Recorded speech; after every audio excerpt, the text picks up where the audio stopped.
Bago nag-break ang Congress, aduna ko'y gipile gyapon nga House Resolution number 1533. A resolution nga gipirmahan gyapon ni Speaker Nograles and 73 other congressmen from Visayas and Mindanao. A resolution expressing the strong opposition of the House of Representatives to the sale and privatization of the Agos and the Pulangi hydroelectric plants complexes in Mindanao. Tungod nagtuo ang publiko nga kung ibaligya ang mao nga mga hydroelectric plants, mo increase na po ang rate sa elektrisidad sa atong especially sa atong dakbayan, no? Ang Iligan City. Another role of a congressman, take note, I did not say function, but role is to provide projects for his district.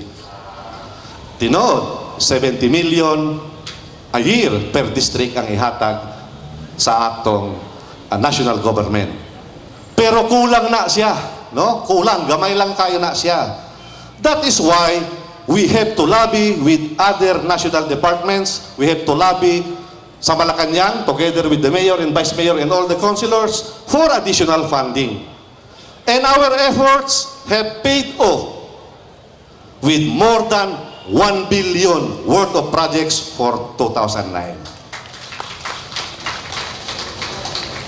Diyan nato nakita ang funding para sa C3, funding para sa Iligan Bukidnon Road, funding para sa mga asfalto nga sa mga tigpipila kadalan sa atong dakbayan, pag-repair sa mga kadalanan, concreting of the Ganasi tubod Lanao del Norte Road. And another 1.5 billion for 2010. Aprobado na sa Senado, aprobado na sa Kongreso. Ang daho nga gahin paingon sa C3 o sa Iligan Bukidnon Road. It is also my job as congressman to provide social services. My duty as a Filipino to help those in need. Mao, we implemented social programs. Some of these are funded from our PDAP, some from our personal money, such as the Magtambar Piyayong sa Kosovo. An indigency program of Barb Belmonte nga sa karon sa Iligan alone, adunay 7,800 ang naka-avail sa mao nga indigency program pinaagi sa Kapin. Magtambar piyayong sa edukasyon, adunay remedial reading and comprehensive program nga gibahigayon sa tanan nga mga elementary nga tulungahan nga publiko.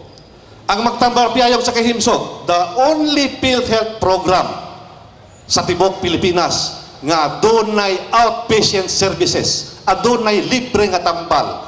PhilHealth man yun, they only cater kung ikaw na confined sa usa ka hospital. But ang atong PhilHealth, gibayaran sa atong PDAP, adunay duha ka klinik, adunay 4 ka doctors nga nag-atiman bisan dili PhilHealth card holders. Adunay ihatag nga libre nga konsultasyon o libre nga tambal. Magtambar piyayong sa transportasyon, no? Personal gyapon na siya. Next year, we will implement some improvements of this program para makahatag pakita og kalidad nga serbisyo ug gatun-an na pod nato ang bag-ong programa na dugang tabang sa katawhan.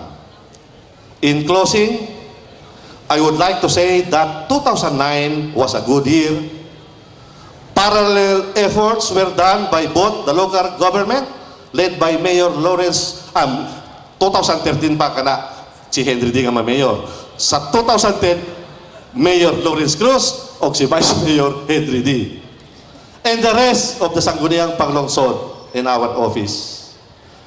Sa tinuod lang, ato lang imaginon ang tuwig 2010 kung fully implemented na gyud ang atong mga proyekto nga akong gisaysay sa unahan. Unsa kaya ang kahimtang sa Iligan City? Kung ang C3 Road mahumana, ang Iligan Bukidnon Road at least taman sa Dikilaan mahumana, o ang patubig mahumana o ang atong basura mahumana. Unta kamo nang maghusga tungod lisod man nga it will be self-serving for the mayor, for the vice mayor, and for the congressman kung ingon namo nga it will be a successful one. But we are very optimistic. Of course, with your support, nga aduna gyoy kaugmaon nga dako ang atong dakbayan. With all these blessings, let us all find time from our busy schedule to pray. God, with all these viable community development projects, we thank you. Hinaot pa na imo kaming himuon instrumento para makatabang og alang sa himaya sa imong ngalan para sa masa, Lord.